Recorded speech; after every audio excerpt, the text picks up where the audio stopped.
Well, there's a difference between D.C. and these other places because Donald Trump is actually in charge of D.C. The other states elect their own governments, and they are the ones who are responsible for the health and safety of their citizenry and have a right to push back against a president that has not been invited to send his troops. And he's already been overruled by a court for what he did in Los Angeles, where they said you can send them, but they can only guard that building. So we're going to have a couple hundred National Guard members standing around one building, and that's what it's going to end up being. Or you'll have scenes like we had from Chicago.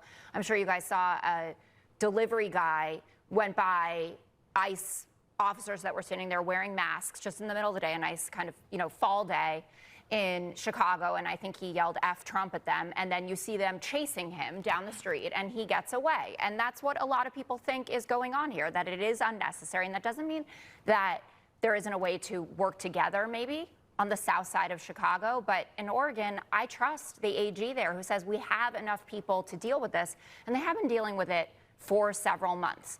President Trump and the administration want to normalize militarized cities.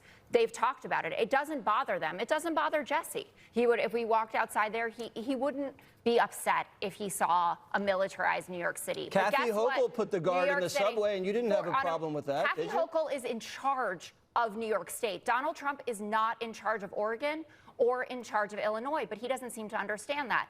And when he floats this emergency power, says, well, I'll call a national emergency, that to me, my spidey sense goes off. I think back to what happened in the 2020 election when he decided, I won this election, I'm going to do whatever I want in order to stay in power, that he doesn't want to have an election in 2026. He'll say, oh, we're having an emergency, can't have our normal voting days.